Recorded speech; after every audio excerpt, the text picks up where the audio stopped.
जन्मदिन के अवसर पे देश 1962 से आज ही के दिन को शिक्षक दिवस करके मना रहा है। ऐसे तो भारत में गुरु शिष्य परंपरा की एक बहुत पुरानी परंपरा है। गुरु पूर्णिमा का एक अवसर अलग आती है, लेकिन आजादी के उपरांत सर्वपल्ली राधाकृष्णन जी की जन्मदिन को पिछले 61 साल से हम ही लोग शिक्षक दिवस करके पालन कर रहे हैं। कल देश की शिक्षकों को माननीय प्रधानमंत्री जी मिले। आज महामहिम राष्ट्रपति जी उनको देश की शिक्षक सम्मान की मर्यादा में उनको सम्मानित करेंगे। 50 स्कूल विभाग की शिक्षक, 12 स्किल इकोसिस्टम की शिक्षक और 13 उच्च शिक्षा के शिक्षक, ऐसे 75 शिक्षकों को, शिक्षयित्रियों को देश सम्मानित करने का परंपरा को बनाए साल भी रखा है। और आज की इस दिवस के अवसर पे यूनिवर्सिटी ग्रांट कमीशन की ओर से एक नई, तो नहीं कहूंगा मैं, लेकिन एक पुनर्रचित और रीडेवलप्ड प्रोग्राम को आज से फिर शुरू किया जा रहा है। इसके उद्घाटन उत्सव पे मंच पे उपस्थित यूजीसी के चेयरमैन आदरणीय जगदीश कुमार जी, शिक्षा विभाग के सचिव आदरणीय संजय मूर्ति जी, वाइस चेयरमैन यूजीसी आदरणीय दीपक कुमार श्रीवास्तव जी, यूजीसी के सेक्रेटरी प्रोफेसर मनीष जोशी जी तथा विभिन्न विश्वविद्यालय की वाइस चांसलर, वरिष्ठ शिक्षा प्रशासक, एजुकेटर, शिक्षक केवल इसी हॉल में नहीं, देश में विभिन्न स्थान पे अनेक शिक्षक दूर संचार में इसके साथ जुड़े हुए हैं। मित्रों, 2-3 में पहले जो संशोधन की आवश्यकता है उसको मैं करना चाहता हूं। आज से ये एचआरडीसी की कल्पना हम लोगों के मन से नहीं रहेगा। इसके नया नाम हो रहा है Madan Mohan Malviya teachers training centre, MMTTC. और एमएमटीटीसी के माध्यम से जो प्रोग्राम चलेगा उसको मदन मोहन मालवीय या Malviya mission teachers training programme के नाम पे, शॉर्ट फॉर्म पे मालवीय मिशन के तहत देश की 15 लाख शिक्षकों को निरंतर कैपेसिटी बिल्डिंग के काम पे एक नया आवश्यकता को ध्यान में रखते हुए यूजीसी ने इस प्रोग्राम का कल्पना किया है। मैं यूजीसी को धन्यवाद देता हूं, आपको बधाई देता हूं। आज आप उसको एक रिवैम्प करने का आपने कोशिश किया है। मित्रों, कल जब प्रधानमंत्री जी शिक्षकों को मिल रहे थे, उन्होंने एक विषय कहा। ऐसे तो आज अखबारों में आई है, कई विषय आई है, लेकिन एक प्रमुख विषय जो हमें लगा कि मैं आपके सामने उसको रेखांकित करूं, वह है कि हम सभी के सामने एक टारगेट रहता है प्रारंभ में। जैसे जगदीश कुमार जी ने कहा कि जब पहला क्लास में गया मेरे को 150 स्टूडेंट इकट्ठा मिले।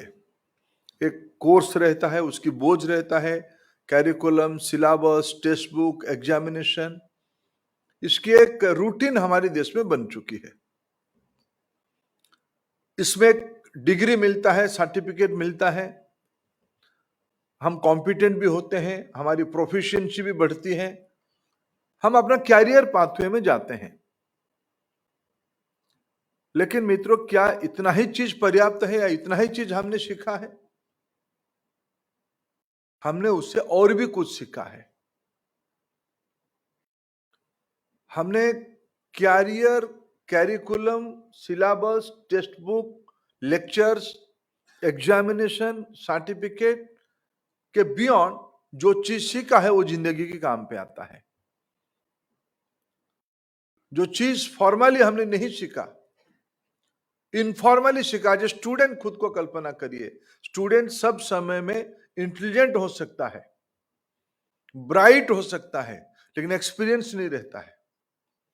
उस जिस आयु तक वो पहुंचता है हायर एजुकेशन में, 18-19 साल से लेके 22-23 साल तक, 4-5 साल की एक वेरी डिसाइसिव मोमेंट उसकी जिंदगी में आता है।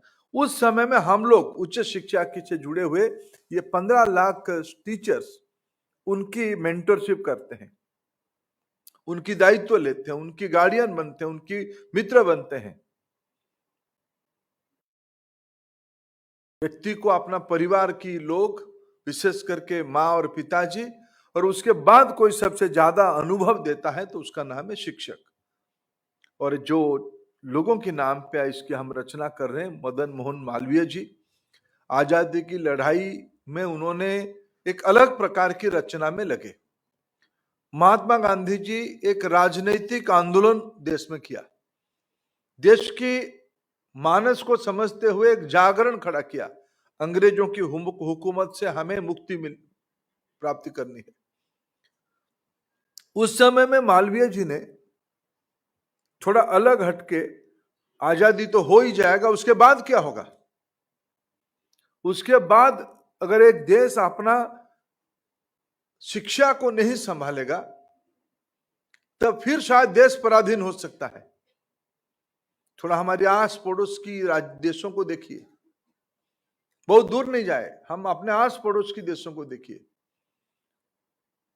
शायद मालवीय जी ने सही सोचा था, बीएचयू बना, और मैं कभी कभी देश की आजादी की पहले और आजादी के उपरांत जो इंस्टीट्यूशंस बने हैं, उस इंस्टीट्यूशंस की जगह मैं थीम कंटेंट पढ़ता हूं, उसकी ध्येय वाक्य पढ़ता हूं, तब एक एक शब्द में एक संपूर्ण तत्व हमारे सामने आता है, जिसमें मैं अगर 4-5 लोगों को, पिछले ऐसा कहा जाए तो 200 सालों में स्वामी विवेकानंद, योगी श्री अरविंद, महात्मा गांधी, मदन मोहन मालवीय, सर्वपल्ली राधाकृष्णन जी, अगर मैं उदाहरण दे 5 लोगों को लूं, पांचों ने अपने डिस्कोर्स में सबसे महत्व किसको दिया है? किसी ने राजनीतिक आंदोलन खड़ा किया, किसी ने देश की आध्यात्मिक आंदोलन खड़ा किया, किसी ने रेनेसा किया, किसी ने इंस्टीट्यूशन बिल्डअप किया, किसी ने कंटेंट डेवलप किया, लेकिन सभी में एक सूत्र है, सभी ने समाज परिवर्तन की कल्पना शिक्षा के माध्यम से किया, और विशेष करके उच्च शिक्षा के माध्यम से किया। उच्च शिक्षा की दिशा क्या होनी चाहिए? देश की अर्थनीति उससे जुड़ती है, देश की समाज नीति उससे जुड़ती है, देश की छवि उससे जुड़ती है, देश की सामाजिक संतुलन, समरसता, संविधान के प्रति प्रतिबद्धता, प्रजातंत्र के प्रति प्रतिबद्धता, ये सारे मूल चरित्र का प्रयोगशाला शिक्षा है, और उसी के प्रमुख घटक है, प्रमुख कैटलिस्ट शिक्षक। आज यूजीसी ने 19वीं सदी, बहुत पुराना ना जाए तो देश में गुरु शिष्य परंपरा और ज्ञान की परंपरा, भारतीय ज्ञान की परंपरा, जो 8 मॉड्यूल बनाई गई है, उसमें से इसको भी रखा गया है कि भारतीय ज्ञान परंपरा के बारे में भी चर्चा की जाएगी। भारत पिछले कुछ दशकों का देश नहीं है, भले ही हम आजादी का अमृत महोत्सव अभी बनाए 75 साल का, लेकिन गुलाम तो हम हुए थे हजारों साल पहले। हमारा नालंदा का विघटन तो हजारों साल पहले हुई, सैकड़ों साल पहले हुई। भारत दुनिया की जो आदि भाषा है, तो तमिल, संस्कृत जैसे क्लासिकल लैंग्वेज, दुनिया को जब ज्ञान की खोज हो रही थी तब हमने ज्ञान की परिप्रकाश कर चुके थे। वैल्यूज हमारी बहुत पुरानी है, विज्ञान की दुनिया में, मैथमेटिक्स में भारत की जितनी दक्षता है, पारंगमता है, दुनिया में किसी इलाका में इतनी नहीं है। भारत एक नॉलेज सिविलाइजेशन है, ज्ञान सभ्यता है, जिसकी कल्पना वैश्विक है। दुनिया जब अपने परिचय के लिए लड़ता है, अपने भौगोलिक अवस्थिति को लेके युद्ध करता है, अभिमान करता है, विश्व भारत तब कहता संपूर्ण विश्व, संपूर्ण मानवता मेरे परिवार है। ये सोच शिक्षा से आई थी। ये सोच किसी गुरु ने अपने शिष्य को दिया। ये कोर्स में नहीं होगा उन दिनों में, आज भी कोर्स में शायद नहीं है, लेकिन आप उसको पढ़ाते हैं। एक समग्रता कैसे लाना शिक्षा में, यह हमारी भारतीय शिक्षा परंपरा में है।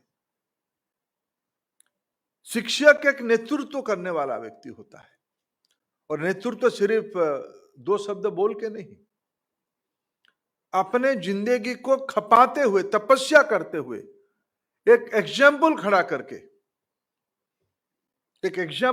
करके वो दूसरे को प्रभावित, अपने कॉलीग को प्रभावित करता है, स्टूडेंट को प्रभावित करता है। ये शिक्षक है। शिक्षा और समाज ये दोनों परिपूरक है या अलग अलग है?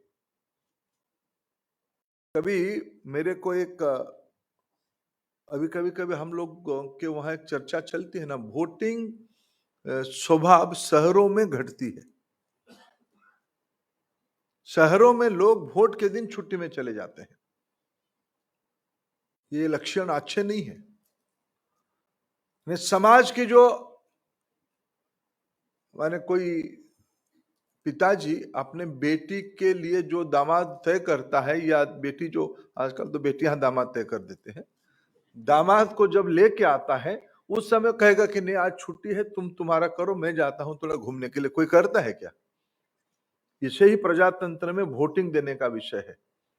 इसलिए इसकी लिंक कौन खड़ा करेगा? लिंक तो कहीं ना कहीं शिक्षा ही खड़ा करेगा, शिक्षक ही खड़ा करेगा।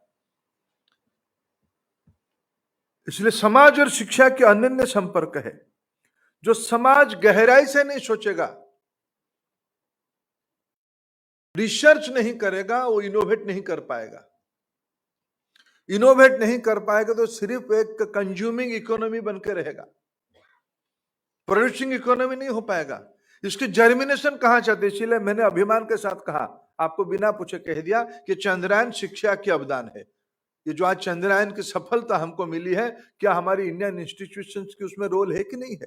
शिक्षा संस्थाओं की बीच में मैंने देखा कि सारे कॉलेज स्कूल वाले क्रेडिट लेके हमारे वहां के पढ़ा हुआ विद्यार्थी चंद्रयान की मूवमेंट है। ये कोई क्लेम करने के लिए, वो सही बात है। शायद उसकी कोई शिक्षक उनके मन में भरा होगा, तुमको विज्ञान में अच्छा हो रहा है, तुम्हारी रुचि विज्ञान के प्रति ज्यादा है, पढ़ो उसमें। शायद वो एक दो शब्द की इंस्पायरेशन, या साइंस क्लास में उसकी पीठ थपथपाना, पैटिंग करना, उसकी मन में इंस्पायरेशन के रूप में परिवर्तित हुआ होगा। वो बाद में सोमनाथ जी के नाम पे एक व्यक्ति बन गया होगा। इसलिए शिक्षा की वो दायित्व है, समाज को वैज्ञानिक करना, समाज को रिसर्च ओरिएंटेड करना, समाज को कुशली बनाना। ये कौन काम करेगा? समाज को स्किलफुल बनाना, ये शिक्षा की दायित्व है। इस देश की विविधताओं को कभी कभी मैं सोचता हूं, अंग्रेजों ने हमारे अंदर कुछ विचार प्रवाह छोड़ के गए। लंबे समय तक हम लोग इस उलझन में रहे कि भाषा हमारी एक अलग पहचान है। भाषा को लेके तनाव की स्थिति कभी कभी आ जाती है। भाषा को डिवाइडर के रूप में माना गया, लेकिन प्रधानमंत्री जी ने एनविजन किया, कहा कि भाषा इस देश की डाइवर्सिटी की यूनिफायर है। इस देश में डाइवर्सिटी हमारी स्ट्रेंथ है, हमारी वीकनेस नहीं है। हमारे विद्यार्थियों के अंदर, हमारी सभ्यताओं के अंदर यह डाइवर्सिटी हमारी समावेशी जिंदगी की अंश है। सभी भाषा भारतीय भाषा राष्ट्रीय भाषा है। ये सारे को कभी कभी अच्छे ज्ञानी टीचर, अच्छे कम्युनिकेटर नहीं हो पाते हैं। अच्छे कम्युनिकेटर में कंटेंट की लैकुना आ जाती है। ये सारा विषय आज आधुनिक समय हमको सोचने की बाध्य करता है। यूजीसी ने ऐसे 8 आयामों के बारे में, दक्षता के बारे में सोचा है। मैं तो कहूंगा ये प्रारंभ ही है, ये प्रारंभ ही है।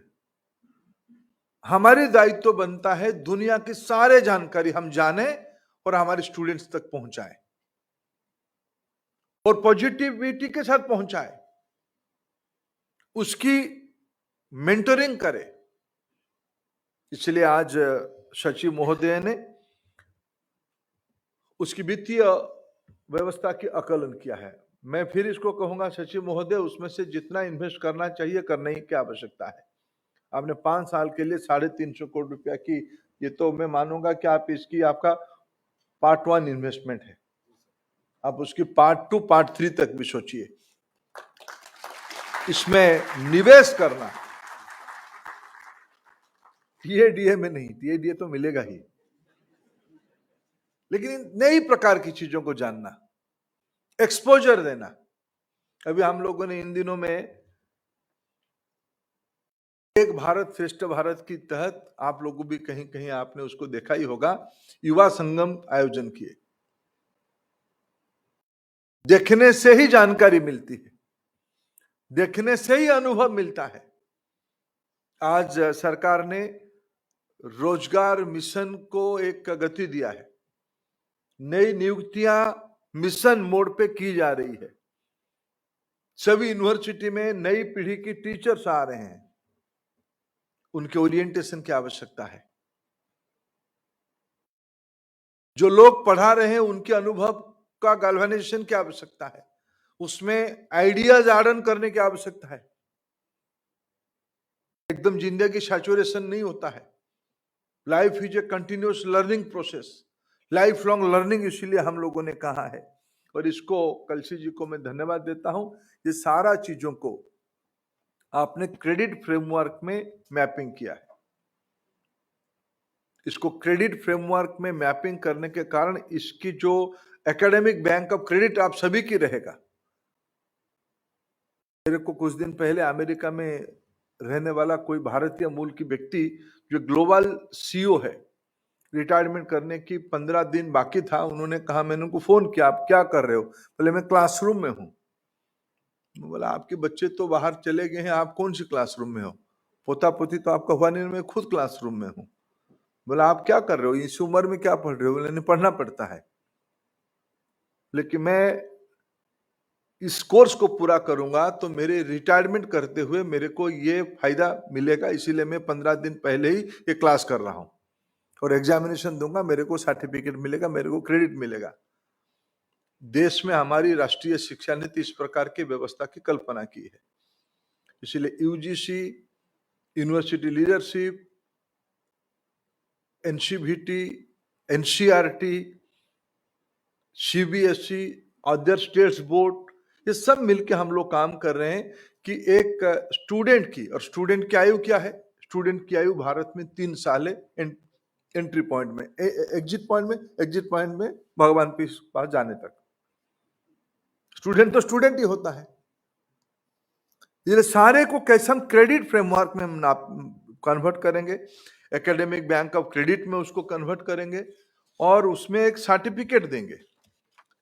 इस सारे की व्यवस्था आने वाले दिनों में रहेगा। अगर देश को एक वैज्ञानिक देश बनाना है, आधुनिक देश बनाना है, 2047 तक विकसित भारत बनानी है, तब मेरे मित्रों, मेरे दृष्टि से उसका पहला स्ट्रैटेजी है देश की शिक्षा व्यवस्था को मजबूत करना पड़ेगा और देश में से शिक्षकों की कैपेसिटी को बढ़ानी पड़ेगी। शिक्षक समाज की आइडियल पोजीशन में रहेगा, तब जाके ये समाज व्यवस्थित रहेगा। आज इसीलिए 111 मंदिर में जब सगुन दिया जाता है, 110 रुपया नहीं दिया जाता है, 100 रुपया नहीं दिया जाता है, 101 रुपया दिया जाता है, नहीं तो 111 रुपया दिया जाता है।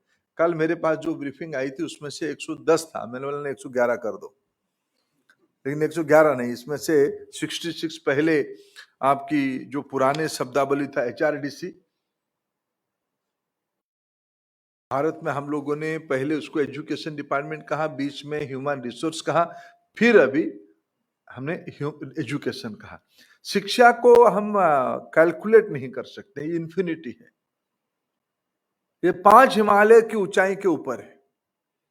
ये आकाश तक पहुंचने की क्षमता रखने वाला चंद्रयान तो शिक्षा ही है ना। आज आदित्य L1 हो रहा है तो शिक्षा ही है। आज शिक्षा, नॉलेज, इसको हम रिसोर्स नहीं मान, रिसोर्स तो एक सीमित, एक दिन रिसोर्स खत्म होगा, पानी खत्म हो जाएगा, दुनिया में चिंता आ रही है।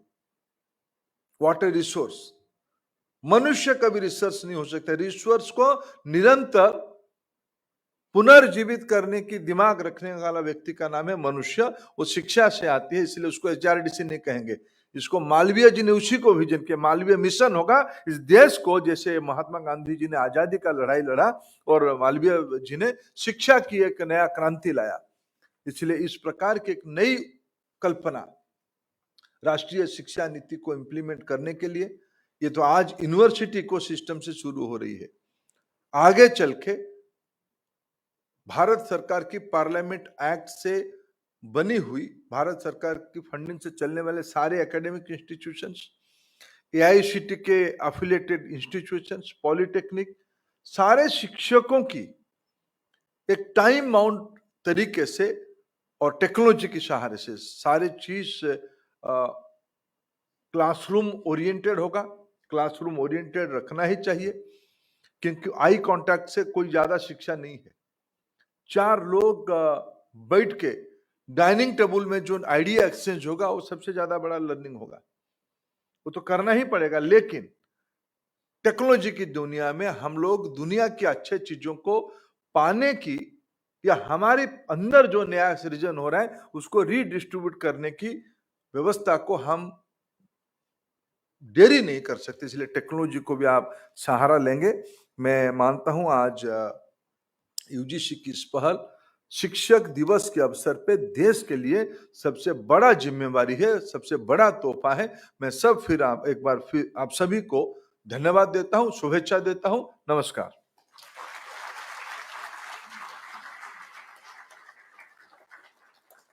अपने प्रेरणादायक संबोधन के लिए आपका बहुत बहुत धन्यवाद सर।